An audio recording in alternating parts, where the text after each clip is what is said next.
کچھ آفات ایسی ہیں کہ جو صاحبان علم کا بیڑا غرق کر کے رکھ دیتی ہیں اور ان کے وجود سے ساری نورانیت اور برکات کے اثرات زائل کر دیتی ہیں۔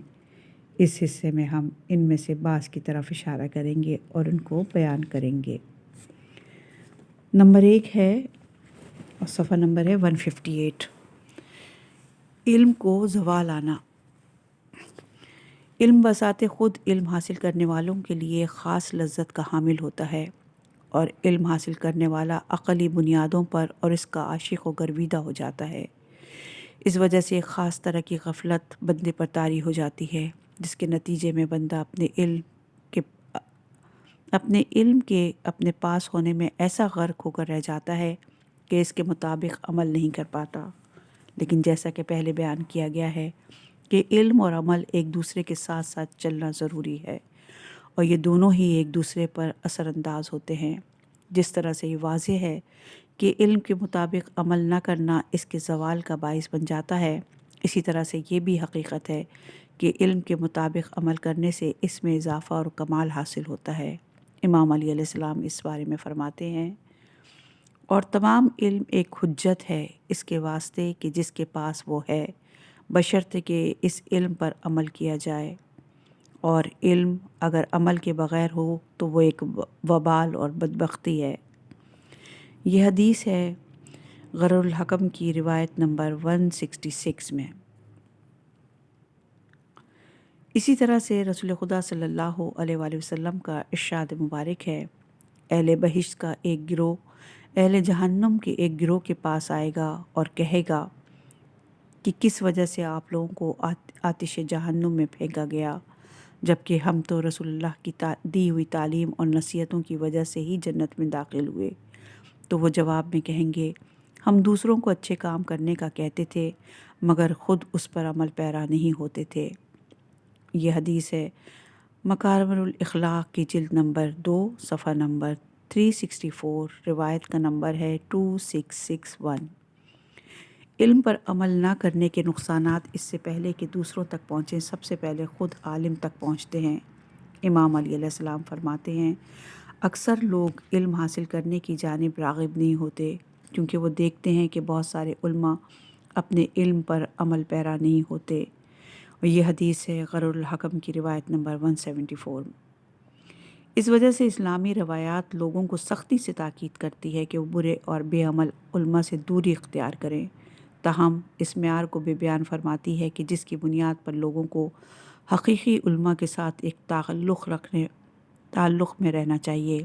مثال کے طور پر حضرت عیسیٰ علیہ السلام کا یہ قول نقل کیا گیا ہے کہ دین کے لیے دنیا ایک بیماری ہے اور عالم اس کا طبیب ہے، پس جب بھی تم دیکھو طبیب مرض کو اپنی طرف کھینچ رہا ہے تو اس کو تنبیہ کرو اور جان لو کہ وہ اپنے علاوہ کسی کو نصیحت کرنے کے قابل نہیں ہے۔ اور یہ حدیث خصال میں صفحہ نمبر ہے 113 اور روایت کا نمبر ہے 91۔ نمبر 2 ہے خواہشات کی پیروی۔ تمام انسان اپنے دنیاوی پہلوؤں کی وجہ سے کچھ میلانات اور رجحانات رکھتے ہیں جو ان کے حقیقی رجحانات پر غالب آ جاتے ہیں۔ یقیناً وہ لوگ جو کہ ایک نمایاں سماجی مقام اور عہدے کے حامل ہوتے ہیں وہ اس غلبے کا زیادہ شکار ہوتے ہیں۔ اس وجہ سے علم کی آفتوں میں سے ایک ہوا اور ہوس اور خواہشات کی پیروی ہے۔ قرآن کریم میں سورہ اعراف کی آیت نمبر 175 اور 176 میں ارشاد باری تعالیٰ ہے، اور انہیں اس شخص کی خبر سنائیے جس کو ہم نے اپنی آیتیں عطا کیں، پھر وہ ان سے بالکل الگ ہو گیا اور شیطان نے اس کا پیچھا پکڑ لیا تو وہ گمراہوں میں ہو گیا، اور اگر ہم چاہتے تو اسے انہی آیتوں کے سبب بلند کر دیتے، لیکن وہ خود زمین کی طرف جھک گیا اور اس نے خواہشات کی پیروی اختیار کر لی، تو اب اس کی مثال اس کتے جیسی ہے کہ اس پر حملہ کرو تو وہ بھی زبان نکالے رہے اور چھوڑ دو تو بھی زبان نکالے رہے۔ یہ اس قوم کی مثال ہے جس نے ہماری آیات کی تکذیب کی۔ تو اب آپ ان قصوں کو بیان کریں کہ شاید غور و فکر کرنے لگیں۔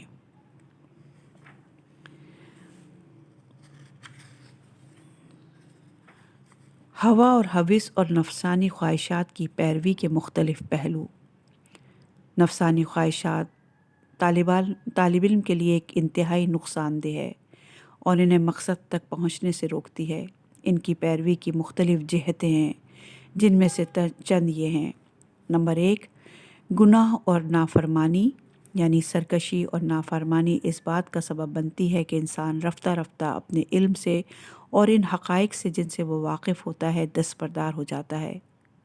قرآن کریم میں پروردگار ارشاد فرماتا ہے سورہ مستففین کی آیت نمبر 14 میں، ہرگز نہیں بلکہ ان کے اعمال کی وجہ سے ان کے دل زنگ آلود ہو چکے ہیں، اور یہاں تک کہ بندہ ایک ایسے مقام پر پہنچ جاتا ہے کہ ان سب کا انکار کر دیتا ہے۔ قرآن کریم میں ارشاد باری تعالیٰ ہے سورہ روم کی آیت نمبر 10 میں، اور پھر جنہوں نے برا کیا ان کا انجام بھی برا ہوا، کیونکہ انہوں نے اللہ کی نشانیوں کی تکذیب کی تھی اور وہ ان کا مذاق اڑاتے تھے۔ امام علی علیہ السلام عالم کی کوتاہی کے اثرات کے حوالے سے فرماتے ہیں، عالم کی غلطی بہت بڑا جرم ہے۔ عالم کی غلطی عالموں کو تباہ کر دیتی ہے۔ عالم کی غلطی عالموں کو تباہ کر دیتی ہے۔ اور یہ حدیث ہے غرر الحکم کی روایت نمبر 232 اور 234 پر۔ نمبر 2 ہے شکم سیری، حد سے زیادہ پیٹ بھرا ہونا۔ ہوا اور حوث اور نفسانی خواہشات کی پیروی کا ایک پہلو شکم سیری اور پیٹ بھرا ہونا ہے۔ اس کا مطلب ہے ایسے شخص کی تمام تر توجہ جسمانی اور شکم کی لذت پر ہوتی ہے۔ اگر شکم سیری حلال طریقے سے بھی انجام پائے تو بھی یہ حالت انسان کے دل کو نور معرفت سے بے بہرا کر دیتی ہے۔ اہل بیت عصمت و اطہار علیہم السلام نے بہت ساری روایات میں اس مطلب کی طرف اشارہ فرمایا ہے۔ رسول خدا صلی اللہ علیہ وآلہ وسلم ارشاد فرماتے ہیں، معرفت کا نور بھوک میں چھپا ہوتا ہے، اور حد سے زیادہ کھانا پینا خدا سے دوری کا سبب ہوتا ہے۔ ضرورت مندوں سے محبت اور ان کی مدد کرنا خدا سے قرب کا سبب ہے۔ اپنے شکموں کو حد سے زیادہ مت بھرو، ایسا کرنے سے حکمت کا نور تمہارے دلوں سے کوچ کر جائے گا۔ اور یہ حدیث ہے بہار الانوار کی جلد نمبر 67 صفحہ نمبر 71 اور روایت کا نمبر ہے 20۔ تیسرا جو ہے طاقت اور اعلیٰ مقام کی خواہش۔ حقیقت تک جا پہنچنے کے لیے علم انسان کا رہنما ہوتا ہے۔ اگر طاقت اور اعلیٰ مقام کے حصول کی خواہش اس میں شامل ہو جائے تو نہ صرف یہ کہ انسان حقائق تک رسائی حاصل نہیں کر پاتا، بلکہ حب جاہ و مقام، اونچے مقام و طاقت کی محبت و خواہش معرفت کے حصول میں بھی ایک رکاوٹ بن جاتی ہے۔ اعلیٰ مقام کی محبت اور اس کے حصول کی خواہش کی وجہ سے انسان دوسروں کی طرف ہی متوجہ رہتا ہے اور دوسروں کی نظروں میں آنے کے لیے اپنے آپ کو ہی فروغ دیتا ہے۔ اس کا نتیجہ یہ ہوتا ہے کہ وہ حقیقت کی تلاش میں کمال تک جا پہنچنے اور ان کو حاصل کرنے کے لیے جو چیزیں درکار ہوتی ہیں ان کی جستجو ہی ترک کر بیٹھتا ہے۔ امام علی علیہ السلام فرماتے ہیں، حب جاہ و مقام عالموں کے لیے مصیبت ہے، اور یہ حدیث غرر الحکم میں روایت کا نمبر ہے 240۔ حصول طاقت کی خواہش سب کے لیے نقصان دہ ہے۔ امام صادق علیہ السلام نے ابو حمزہ صومالی سے ارشاد فرمایا، اعلیٰ مقام کی خواہش اور لوگوں کے پیچھے پیچھے چلنے سے بچو۔ ابو حمزہ نے پوچھا، میں اعلیٰ مقام کی خواہش کے معنی کو سمجھتا ہوں، لیکن لوگوں کی تقلید سے بچنے سے کیا مراد ہے؟ کیونکہ 2/3 علم کہ جو میرے پاس ہے تو وہ لوگوں اور علماء کے پیچھے چلنے اور ان کی تقلید کرنے سے ہی میرے ہاتھ آیا ہے۔ امام علی علیہ السلام نے جواب میں فرمایا، اس کا مطلب وہ نہیں ہے جو تم نے سمجھا ہے، بلکہ اس کا مطلب یہ ہے کہ کسی شخص کو بغیر ٹھوس ثبوت کے کسی مقام کے لیے نامزد کرنے سے بچو، اور جو بات بھی وہ کہے دلیل کے بغیر اس کی تصدیق کرنے سے خود کو بچائے رکھو۔ ایسا کرنا دوسروں کے لیے بھی درست ہے اور ایک بندے کے اپنے لیے بھی۔ اور یہ حدیث ہے اصول کافی کی جلد نمبر 2 صفحہ نمبر 298، روایت کا نمبر ہے 2۔ اگر کوئی صحیح راستے سے واقف ہو جائے اور اس کے مطابق عمل بھی کرتا ہو تو ضروری ہے کہ دوسروں کو بھی اس مقام تک لے کر جائے۔ ایک انسان جب کسی اعلیٰ مقام اور عہدے پر ہوتا ہے تو اس پر یہ بات واضح ہو جاتی ہے کہ دوسروں کو کسی مقام تک پہنچانا خود کسی مقام تک رسائی حاصل کرنے کے بغیر ممکن نہیں۔ البتہ اس شخص کے کسی بااختیار عہدے پر ہونے کا مطلب کسی اونچے مقام یا شہرت کا حصول نہیں ہوتا، بلکہ طاقت اور شہرت اس کے لیے اس اعلیٰ اور عرفہ مقصد کو سمجھنے کا محض ایک ذریعہ ہوتے ہیں۔ ایسا شخص کبھی بھی حق سچ کہنے اور اس کے اظہار سے پیچھے نہیں رہتا، چاہے لوگ اسے نظر انداز کریں اور اس کی حمایت بھی نہ کریں۔ اگر کوئی دوسرا شخص اس طرح کی ذمہ داری ادا کرتا ہے تو یہ اس کا ساتھ دیتے ہیں، اس کو مضبوط کرتے ہیں، بلکہ اگر دوسرا شخص یہ ذمہ داری ان سے بہتر ادا کرے تو یہ رضاکارانہ طور پر خود اس عہدے کو چھوڑ دیتے ہیں۔ راوی لکھتا ہے کہ میں نے سنا امام صادق علیہ السلام نے فرمایا، کیا تم نے فرض کر لیا ہے کہ میں نہیں جانتا کہ تم میں سے اچھا کون ہے اور برا کون ہے؟ ہاں، خدا کی قسم میں جانتا ہوں۔ تم میں سے برا وہ ہے جو یہ خواہش رکھتا ہے کہ دوسرے اس کے پیچھے پیچھے چلیں اور اس کا کہنا مانیں، کیونکہ یا تو حد سے زیادہ جھوٹا ہوتا ہے یا پھر اس کے عقائد و نظریات کمزور ہوتے ہیں۔ اور یہ حدیث ہے اصول کافی کی جلد نمبر 2 صفحہ نمبر 299 اور روایت کا نمبر ہے 8۔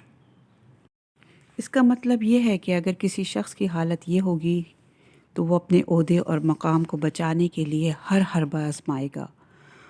اگر وہ شریعت کے قوانین سے واقف نہیں ہوگا تو لازمی طور پر جھوٹ سے کام لے گا اور اپنے کمزور عقائد بیان فرمائے گا۔ ان دونوں صورتوں میں وہ اپنے آپ کو بھی اور دوسروں کو بھی ہلاکت میں مبتلا کرے گا۔ امام صادق علیہ السلام فرماتے ہیں، ایسے رہبروں سے بچو جن کو رہبری کا شوق ہے۔ خدا کی قسم، لوگوں کے قدم ان کے پیچھے چلتے ہوئے زمین پر نہیں پڑتے کہ وہ تباہ ہو جاتے ہیں اور دوسروں کو بھی تباہ کر دیتے ہیں۔ یہ حدیث اصول کافی کی جلد نمبر 2 صفحہ نمبر 297 اور روایت کا نمبر ہے 3 میں موجود ہے۔ تیسرا ہے تکبر، دوسروں کے مقابلے میں خود کو افضل و برتر سمجھنا۔ خود پسندی کی ایک قسم ہے جو انسان میں اس وقت پیدا ہوتی ہے جب انسان صرف اپنے مال و متاع پر نظریں گاڑے رکھتا ہے، چاہے وہ جمع پونجی اس کی اپنی حاصل کردہ ہو یا خدا کی عنایت سے اسے نصیب ہوئی ہو۔ اس بات کے اس دنیا اور آخرت دونوں میں انسانی روح پر ناگوار اثرات پڑتے ہیں۔ یہ قابل مذمت اثرات سب کے لیے ہیں اور خاص طور پر علماء کے لیے، کیونکہ یہ ان کے علم حاصل کرنے اور اس میں اضافے کے سلسلے کو روک دیتے ہیں۔ امام علی علیہ السلام فرماتے ہیں، جو تکبر میں مبتلا ہے اس نے علم حاصل نہیں کیا، اور یہ حدیث ہے غر الحکم کی روایت نمبر 850 میں۔ یہ حالت انسان کو اپنی غفلت اور جہالت سے باخبر نہیں ہونے دیتی اور اس کو حقائق و سچائی تک رسائی حاصل کرنے نہیں دیتی۔ امام موسیٰ کاظم علیہ السلام فرماتے ہیں، بے شک فصلیں نرم زمین پر اگتی ہیں اور سخت زمین پر پنپ نہیں پاتی، اسی طرح علم و حکمت ان دلوں میں بسیرا کرتے ہیں جن میں عاجزی اور انکساری ہوتی ہے، اور متکبر اور مغرور لوگوں کے دلوں میں پنپ نہیں پاتی۔ اسی وجہ سے اللہ جلہ جلالہ نے عاجزی اور انکساری کو عقل کا اور تکبر کو جہالت کا نتیجہ قرار دیا ہے۔ یہ حدیث ہے تحفہ العقول کے صفحہ نمبر 396 پر۔ ایک متکبر اور مغرور شخص ہمیشہ یہ توقع کرتا ہے کہ دوسرے اس کے سامنے عاجزی کا مظاہرہ کریں اور بغیر کوئی چوں چرا کیے اس کی بات مانیں۔ یہ حالت واضح کرتی ہے کہ وہ دوسروں کو حقیر اور پست سمجھتا ہے اور ان کو پروان چڑھانے میں کوئی کردار ادا نہیں کرتا۔ نتیجتاً لوگ اس قہر آلود رویے کو برداشت نہیں کر پاتے اور اس طرح متکبر شخص لوگوں سے دور ہوتا چلا جاتا ہے۔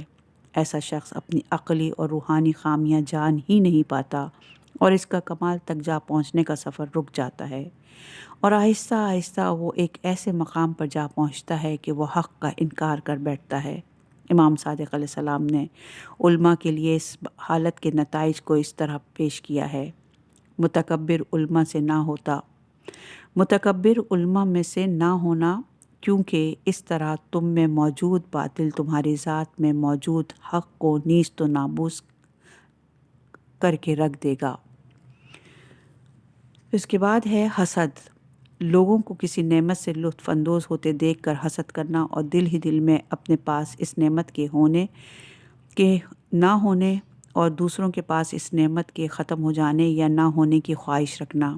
اس بات کی نشانیاں ہیں کہ اس شخص نے اس دنیا کو حقیقتوں پر غور و فکر نہیں کیا، کیونکہ اولاً اللہ نے انسان میں یہ صلاحیت رکھی ہے کہ وہ اس نعمت کو حاصل کر سکتا ہے، ثانیاً لوگ اپنی صلاحیتوں کو استعمال کرنے کے بعد اس کے نتائج حاصل کرتے ہیں، ثالثاً اللہ نے نعمتوں کو پیدا کیا اور جو لوگ ان کو حاصل کرنے کی خواہش کرتے ہیں ان کے لیے ان نعمتوں کو مہیا کیا۔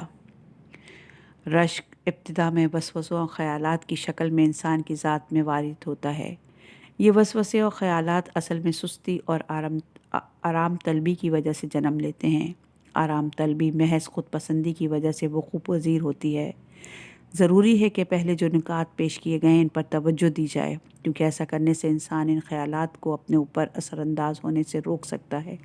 ابتدا میں تو یہ وسوسے لمحاتی طور پر سامنے آتے ہیں، لیکن پھر مستقل طور پر قابل مذمت حالت حسد کی شکل اختیار کر لیتے ہیں۔ کسی بھی شخص کے پاس کوئی نعمت دیکھ کر کسی بھی انسان میں یہ حسد کی حالت پیدا ہو سکتی ہے، لیکن اگر کسی اہل علم کی ذات میں اس حالت کے پیدا ہو جانے کی توقع زیادہ ہوتی ہے۔ امام باقر علیہ السلام فرماتے ہیں، ایک بندہ اس وقت تک عالم نہیں بن سکتا جب تک وہ ان سے حسد کرنا ترک نہ کر دے جو ان سے بالاتر ہے۔ یہ حدیث ہے تحفہ العقول کے صفحہ نمبر 294 پر۔ اگر ایک عالم میں اس طرح کی حالت پیدا ہو جائے کہ وہ عملاً اس کوشش میں لگا رہے کہ کسی دوسرے بندے کے پاس علم کی شکل میں نورانی تحفے اور اس کے اثرات کو ختم کر ڈالے، اور اگر وہ اپنے اس عمل پر توبہ نہ کرے تو اہل جہنم میں سے قرار پائے گا۔ رسول خدا صلی اللہ علیہ وآلہ وسلم کا ارشاد مبارک ہے، بے شک اللہ 6 طرح کے لوگوں کو 6 چیزوں کی وجہ سے حساب کتاب سے پہلے داخل جہنم کرے گا، اور علماء کو حسد کی وجہ سے۔ یہ حدیث ہے اصول کافی کی جلد نمبر 8 صفحہ نمبر 163 اور روایت کا نمبر ہے 17۔ اس کے بعد ہے اپنے علم میں کھوئے رہنا اور صفحہ کا نمبر ہے 166۔ انسان کی نفسانی خواہشات کی پیروی کا ایک پہلو یہ بھی ہے کہ بندہ اپنی ذات اور اپنے مال و متاع میں ہی کھویا رہے۔ یہ حالت صاحبان علم کو بھی پیچھا نہیں چھوڑتی۔ یہ حالت صاحبان علم کا بھی پیچھا نہیں چھوڑتی، یہاں تک کہ ان کا نام علماء کی فہرست میں سے خارج کروا دیتی ہے۔ یہ بات جاننا ضروری ہے کہ علم تو ایسا نور ہے جو انسان کو روشن فکری عطا کرتا ہے تاکہ انسان خود اپنی ذات کا عرفان حاصل کر سکے، اپنی خلقت کے آغاز کو جان سکے، اس دنیا کو پہچان سکے، مات کی معرفت حاصل کر سکے اور خداوند سبحانہ کے حضور عاجزی اور انکساری کا اظہار کر سکے۔ بس لازمی ہے کہ بندہ اپنے علم کو اس نگاہ سے دیکھا کرے جس طرح سے ایک آئینہ چیزوں کی عکاسی کرتا ہے، اور انسان اس کے ذریعے سے دوسری چیزوں کو دیکھتا ہے، لیکن اگر وہ محض آئینے کی بناوٹ کو ہی تکتا رہے تو آئینے سے کوئی فائدہ حاصل نہیں کر سکے گا اور چیزوں کا مشاہدہ نہیں کر سکے گا۔ بس اپنے علم پہ ہی فدا رہنا اور اس پر فخر کرتے رہنا علم کو ناکارہ بنانے کا سبب بن جاتا ہے اور نورانیت سے غفلت کا سبب بن جاتا ہے، اور انسان اس قابل ہی نہیں رہتا کہ وہ اپنی خامیوں پر نگاہ کر سکے۔ وہ یہ سمجھ بیٹھتا ہے کہ اس کو تمام علوم سے آگاہی اور معرفت حاصل ہے۔ اس حوالے سے پیغمبر اکرم صلی اللہ علیہ وآلہ وسلم نے ارشاد فرمایا، جو اپنے بارے میں یہ کہتا ہے کہ وہ عالم ہے، وہ دراصل غافل اور نادان ہے۔ یہ حدیث ہے منیت المراد صفحہ نمبر 137 میں۔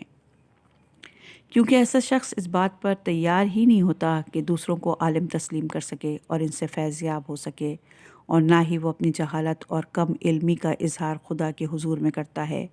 یہ اعتراف نہ کرنے کی وجہ سے اس کے علم میں اضافہ نہیں ہو پاتا۔ یہ بات اتنی اہم ہے کہ خدا نے قرآن مجید میں اپنے ایک پیغمبر تک کو یہ حکم دیا اور کہہ دیا کہ میرے رب میرے علم میں اضافہ فرما۔ سورہ طٰہٰ کی آیت نمبر 114 میں ہے یہ۔ یہ حالت دوسری اخلاقی بیماریوں کا سبب بھی بنتی ہے، جیسے دوسروں کو حقیر سمجھنا، ان کا مذاق اڑانا اور خصوصاً ان کی تذلیل کرنا جو مقام میں کمتر ہوں۔ امام محمد باقر علیہ السلام ارشاد فرماتے ہیں، ایک بندہ اس وقت تک عالم نہیں بن سکتا جب تک وہ اپنوں سے کمتر لوگوں کو حقیر سمجھنا ترک نہ کر دے، اور یہ حدیث ہے تحفۃ العقول کے صفحہ نمبر 294 پر۔ امام علی علیہ السلام نے امام حسن علیہ السلام کو لکھا، میں تم کو پہلے ہی جہالت کی مختلف اقسام کے بارے میں آگاہ نہیں کر چکا کہ خود کو کبھی عالم نہ سمجھنا، اور اگر تمہارے سامنے کوئی مسئلہ آئے تو جس کے بارے میں تم جانتے ہو تو تم اس کو کوئی فضیلت شمار نہ کرنا، کیونکہ ایک عالم یہ بات جانتا ہے جو کچھ وہ جانتا ہے اس علم کے مقابلے میں بہت کم ہے کہ وہ نہیں جانتا، چنانچہ وہ اپنے آپ کو کم علم والے لوگوں میں شمار کرتا ہے اور اپنے علم کی تلاش کو بڑھا دیتا ہے اور مستقل علم حاصل کرتا رہتا ہے اور اس سے التفات رکھتا ہے، اس سے فائدہ اٹھاتا ہے، اس کے اہل کے سامنے عاجزی اور انکساری کا مظاہرہ کرتا ہے اور اس کو اہمیت دیتا ہے، خاموش رہنے کو ترجیح دیتا ہے، خطاؤں سے دوری اختیار کرتا ہے، خطائیں کرنے سے حیا کرتا ہے، اور جب اس کا واسطہ کسی ایسے مسئلے سے پڑتا ہے کہ جس کے بارے میں وہ نہ جانتا ہو تو برملا اپنی کم علمی کو چھپاتا نہیں ہے، کیونکہ وہ مانتا ہے کہ تمام چیزوں کی معرفت اس کو حاصل نہیں ہے۔ یہ حدیث بھی تحفۃ العقول کے صفحہ نمبر 73 پر موجود ہے۔ اس کے بعد نمبر 3 ہے دنیا پرستی اور اس کے مختلف پہلو۔ اللہ تعالیٰ نے انسان کو اس دنیا میں مختلف رجحانات کے ساتھ تخلیق فرمایا ہے تاکہ وہ اس کا امتحان لے سکیں۔ اس امتحان میں انسان کو اپنے حقیقی رجحان کا برملا اظہار کرنا ہوتا ہے اور اپنے تمام رجحانات کو خدائی رنگ میں رنگنا ہوتا ہے۔ اگر اس کی دنیاوی خواہشات اس پر غالب آنے لگیں تو خداوند تعالیٰ سے وابستہ اس کے حقیقی اور باطنی رجحانات کمزور ہونے لگتے ہیں اور آہستہ آہستہ ختم ہی ہو جاتے ہیں۔ یہ جاننا ضروری ہے کہ ہر شخص آزمائش اور آفت کا شکار ہو سکتا ہے، خاص طور پر وہ لوگ کہ جن میں اس مصیبت کا سامنا کرنے کی اہلیت اور لیاقت زیادہ ہو، جیسے کہ علماء کرام۔ اس کی وجہ یہ ہے کہ علماء عموماً لوگوں کی توجہ کا مرکز ہوتے ہیں اور ان کا لوگوں پر اثر دوسروں سے زیادہ ہوتا ہے۔ دنیا کی محبت انسان کی تمام کوششوں اور جدوجہد کو تباہی کی طرف لے جاتی ہے، اور تمام علمی کاوشیں کہ جو اپنے اندر ایک نورانیت رکھتی ہیں اور نجات کا باعث ہو سکتی ہیں، وہ دنیا پرستی کی وجہ سے اپنے تمام تر اثرات زائل کر بیٹھتی ہیں۔ امام جعفر صادق علیہ السلام اس بارے میں فرماتے ہیں، اگر تم کسی عالم کو دیکھو کہ وہ دنیا میں ڈوبا ہوا ہے تو اس کو اس کے دین کے بارے میں خبردار کرو اور اپنا دین اس سے حاصل نہ کرو، کیونکہ جو شخص کسی چیز سے محبت کرتا ہے وہ اس کے ارد گرد ہی منڈلاتا رہتا ہے۔ اللہ تعالیٰ نے حضرت داؤد علیہ السلام پر وحی نازل فرمائی تھی کہ کسی ایسے عالم کو جو دنیا پرستی کا شکار ہو، اسے میرے اور اپنے درمیان وسیلہ و واسطہ قرار نہ دو، کیونکہ وہ میری محبت کے راستے سے تم کو بھٹکا دے گا۔ بے شک یہ وہ لوگ ہیں کہ جو مجھ تک پہنچنے والے راستوں کو میرے ان بندوں کے لیے بند کر دیتے ہیں جو صرف مجھ کو پا لینا ہی سب کچھ سمجھتے ہیں۔ بے شک سب سے چھوٹا کام میں یہ کرتا ہوں کہ جو لوگ ایسا کرتے ہیں ان کے دلوں سے دعا و مناجات کی لذت سلب کر دیتا ہوں۔ یہ حدیث ہے بحار الانوار کی جلد نمبر 2 صفحہ نمبر 107 اور روایت کا نمبر ہے 7 اور 8۔